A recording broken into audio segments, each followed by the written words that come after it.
আপনাদের এবার নির্বাচনের ক্যাম্পেইনের প্রধান অস্ত্র মনে হয় চাঁদাবাজিটা মানে প্রধান অস্ত্র। তা আসলে যেখানে এখন পর্যন্ত চাঁদাবাজির অভিযোগে বিএনপির কাউকে অভিযুক্ত করা হয়েছে বা মামলা হয়েছে বা তাদেরকে সাজা দেওয়া হয়েছে এরকম নাই, শুধুমাত্র কি প্রতিপক্ষ বলেই তার বিরুদ্ধে দুর্নীতিবাজ এবং চাঁদাবাজ বলে অভিযুক্ত করা, এটা কি আপনাদের জুলাই অভ্যুত্থানের কোনো চেতনা হতে পারে? আপনি বোধহয় টিআইবি রিপোর্টটা দেখেন নাই। টিআইবি রিপোর্টে স্পষ্টভাবে উল্লেখ আছে যে বাংলাদেশে দুর্নীতির যেই খাতা, সেই খাতার মধ্যে বিএনপি 91% মার্কস পেয়েছে। কিরকম ক্রেডিট চিন্তা করতে পারেন? আর আপনি বললেন চাঁদাবাজির নির্দিষ্ট অভিযোগ নাই। আরে ভাই, চাঁদাবাজির অভিযোগে দিন দুপুরে মানুষকে পাথর মেরে হত্যা করেছে যেই দল, তাদের নামে অভিযোগ নাই? আমাদের মেইন ট্রাম্প কার্ড চাঁদাবাজি না, আমাদের মেইন ট্রাম্প কার্ড হচ্ছে সমস্ত এই মানুষের প্রতি জুলুম, শোষণ করা, অন্যায় নিপীড়ন করা, মানুষের রক্ত চুষে খাওয়ার যে চেষ্টা, সেই চেষ্টাকে দমন করে দেয়া। আমরা ভোটে কতগুলো আসন এনসিপি পাবে না না পাবে তার চেয়ে বড় লড়াইটা হচ্ছে এই ঋণ খেলাপি, এই মানুষের রক্ত চোষা, এই জালিমদের বিরুদ্ধে যুদ্ধটা চালিয়ে যাওয়া। আমার সহ-আলোচক উনি কিন্তু অনেক বিজ্ঞ মানুষ, কিন্তু আমি দেখলাম উনি এমন দলান্ধ, উনি কোনোভাবেই খালি চোখে উনি অন্ধকার দেখছে। এত লাইটের মাঝখানে উনি অন্ধকার দেখছেন কেন? একটা ছোট 5 বছরের শিশুকেও যদি আপনি জিজ্ঞেস করেন, সেই শিশুও বলে দিবে যে ওই ডক্টর খালেকুজ্জামানের ভিডিওটা উনার কোনো অনুসারীর দ্বারা করা না, ওটা বডি ক্যামের ভিডিওটাই প্রকাশ পেয়েছে, এবং আজকের বিমানবন্দরের ভিডিওটাও সিসিটিভি ক্যামেরার ধারণ করা ভিডিও। উনি কিন্তু সেটা সম্পূর্ণভাবে অনেকক্ষণ কথা বলে সেটা ডিনাই করলেন। এইরকম দলান্ধ মানুষ যদি এত বড় ডেডিকেশন দিয়ে একটা ভুল তথ্যকে সত্যতে প্রমাণিত করার চেষ্টা না করে দেশের মানুষের পাশে সৎ হয়ে এই এতটুকু যতটুকু নিষ্ঠার সাথে এই ভুল তথ্যকে আসলে স্ট্যাবলিশ করার চেষ্টা করেছে, সেই ততটুকু ডেডিকেশন দিয়ে যদি দেশের মানুষের জন্য করতো, মানুষ তাদেরকে সাদরে গ্রহণ করতো। আপনারা বলেন জুলাইয়ের কথা, শুনেন 1200 জুলাই যোদ্ধাকে আসলাম সাহেব 50,000 টাকা করে চেক দিছে, সেই প্রত্যেকটা চেক বাউন্স হয়েছে। উনি বিএনপির মনোনীত একজন চট্টগ্রামের একজন নির্বাচনের প্রার্থী। জুলাইয়ের সাথে মস্করা করা দলকে জুলাইয়ের যোদ্ধারা ভোট দিবে না? শুনেন, জুলাইয়ের আমি আর কথা বলতে পারছি না, আমার কষ্ট হচ্ছে যে এত বড় ধোঁকাবাজি কি করে তারা করতে পারলো। জুলাই আন্দোলনে সব রাজনৈতিক দল ব্যানার ছেড়ে এসে একসাথে এই ছাত্রদের নেতৃত্বে জুলাই আন্দোলন করেছে। এইটা আমি হাজারবার কোটিবার আমি এবং আমার সহযোদ্ধারা বলেছে, কেউ এটা ডিনাই করে নাই। আমরা কখনো বলি নাই যে এই 17 বছর বিএনপির উপর জুলুম হয় নাই, জামাতের উপর জুলুম হয় নাই। জুলুম তো দুইটা রাজনৈতিক দলের উপরেই হয়েছে, এবং সাধারণ মানুষ, একটা সাধারণ মেয়ে, সে শেখ হাসিনার বিপক্ষে একটা শব্দ করলে তাকে তুলে নিয়ে গিয়ে যাওয়া হয়েছে, সে পরীক্ষা দিতে পারে না, এরকম হয়েছে না?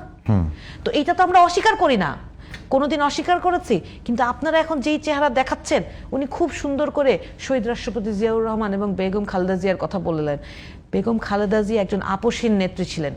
উনি নিজ মুখে বলে গিয়েছেন যে বস্তি দিয়া দলটারে ভর্তি করো না তোমরা।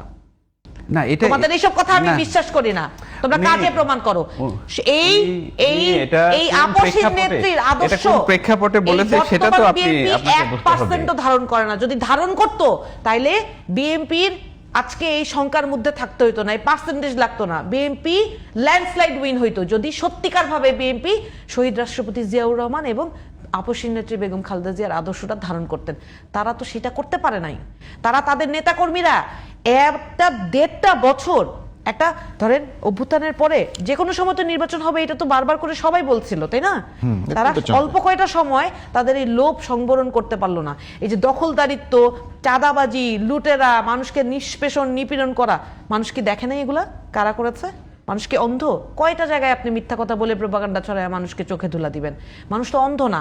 আর নারীদের কার্ড খেলতে চান, নারীরা কি জানে না এই যে সারা বাংলাদেশে শুধু নির্বাচনী কাজে গিয়ে 84টা আমি রিপোর্টেড ইনসিডেন্টসের ঘটনা বলতে পারবো। একজন প্রেগনেন্ট মহিলার পেটে লাথি দিয়েছে বিএনপি কর্মীরা, কারণ তিনি বোরকা পরে তার পরিবারের লোকের জন্য, তার রাজনৈতিক নেতার জন্য ভোট চাইতে গিয়েছে। একজন মায়ের মাথায় কোপ দিয়ে মাথা ফাটিয়ে ফেলা হয়েছে। মহিলার জনসম্মুখে একজন নিকাবী মহিলার মুখের কাপড় খুলে ফেলতে চেষ্টা করা হয়েছে। আজকে যাদের হাতে, এই যে আমি একটু আগে আস্তে আস্তে পড়ছিলাম, যুবদল নেতার দ্বারা, নেতা কর্তৃক একজন একজনকে কোথায় জানি মেলায় নিয়ে যাবেন, ছোট একটা শিশুকে কোথায় মেলায় নিয়ে যাবে বলে ধর্ষণ করেছে, এবং এটা আপনি প্রতিদিন পেপারে দেখতে পারবেন। 63টা রিপোর্টেড ঘটনা আছে এই কয় মাসে ধর্ষণের, এবং প্রত্যেকটা বিএনপির বিরুদ্ধে। চট্টগ্রামে ইয়াবা সহ কৃষক দলের নেতা আটক, মানে এগুলো দেখতে দেখতে দেখতে দেখতে পাগল হওয়ার জোগাড়।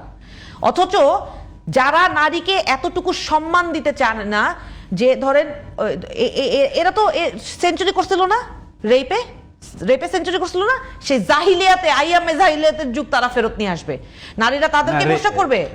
রেপে ছাত্রলীগ নেতা জাহাঙ্গীরনগর বিশ্ববিদ্যালয়ের ছাত্রলীগের নেতা, আপনি মনে হয় গুলিয়ে ফেলছেন। গুলিয়ে ফেলছি না, আপনারা তো আওয়ামী লীগের উপর ভর করেছেন। না আওয়ামী লীগের উপর আমরা ভর করি নাই, এটা আপনাকে কে বলেছে? নো আপনি আওয়ামী লীগের উপর আমরা ভর করতে যাব কেন? দলে দলে আওয়ামী লীগ আপনি মহিলাদের এত সম্মানের কথা বলেন, নিজ মুখে বলেছেন। শুনেন, আপনাদের জোটে কোনো মহিলা প্রার্থী কেন নাই আপনি বলতে পারেন? জনাব তারেক রহমান কি বাংলাদেশে ছিলেন? উনি কি নেতৃত্ব দিয়েছেন? আপনাদের জোট যে মহিলাদের এত সম্মান দিচ্ছে, আপনি বলেন আর কি অধিকার আছে এটা বলার? আপনাদের জোটে একটি মহিলা প্রার্থী কেন নাই?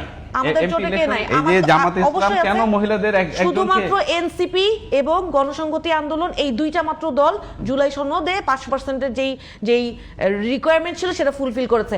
আপনি যেই দলকে রিপ্রেজেন্ট করছেন, কত বড় নির্লজ্জ দল হইলে সেই 5%-এর এত বড় দল এত বড় বড় দাওয়া করে 85% মহিলারা বলে তাদেরকে ভোট দিয়ে দিবে, অথচ তারা 5%-এর কোটা নারীদের ফুলফিল করে রিপ্রেজেন্টেশন দিতে পারে নাই, এমন একটা সময় যেই সময় বিএনপির সবচেয়ে বেশি ভোট পাওয়ার কথা।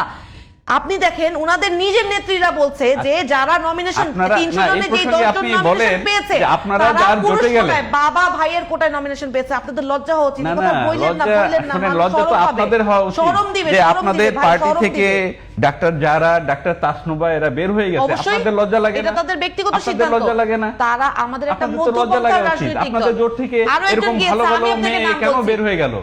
কারণ ভালো মেয়েরা কি এখানে থাকতে পারে না? জামাতে ইসলামের এই জোটে থাকতে পারে না? না সেটা না, তাহলে ডাক্তার তাসনুবা কেন বের হয়ে গেল? তাসনুবা যদি চলে যায় সেটা তো ওনাদের ব্যক্তিগত সিদ্ধান্ত। আপনার দল থেকে তো প্রতিদিন দল থেকে যে কোনো কেউ যেতে পারে। বহু লোককে তো আপনারা বহিষ্কার করে আবার গলায় মালা দিয়ে ফেরত নিয়ে আসেন, বহু খুনিদেরকে, বহু বিএনপির কথা তো বললেন যে বিএনপি 5%। আমার দলের আমি বলি বিএনপির কথা আপনি বললেন, বিএনপির কথা বললেন যে 5% থাকতে আমার দলে ফুলফিল করতে পারে না, সব নারীকে নিয়ে আপনারা এই কথা বলেন। আর আমার দলে আর যে ডাক্তার শফিক সাহেব বা জামাত ইসলাম তারা কত পার্সেন্ট মহিলা প্রার্থী দিয়েছে এটা বলেন? আমার মনে না, ডাক্তার শফিক সাহেব বা জামাত ইসলাম গণতান্ত্রিক উপায় সিদ্ধান্ত হয়েছে এই জোটে যাওয়ার, এটার উত্তর দিবেন আপনি। তারা চলে গেছে, বিএনপি না হয় 5% ফুলফিল করতে পারে নাই, কিন্তু আপনি যাদের জোটে গেলেন, আপনি যার জোটে গেলেন, আপনি যার জোটে গেলেন জামাতে ইসলাম, না আমি বলি, আমি প্রশ্নটার উত্তর চাচ্ছি আপনার কাছে। জামাতে ইসলাম কত পার্সেন্ট ফুলফিল করছে 5% এর মধ্যে? জামাতে ইসলাম 0, আপনি কি জানেন এটা? মনে হয় জানেন না। তাহলে আরো বলছি আপনাকে, জামাতে ইসলাম কিন্তু 0, একটা মহিলা প্রার্থীকে এই জাতীয় নির্বাচনে মনোনয়ন দেয়নি।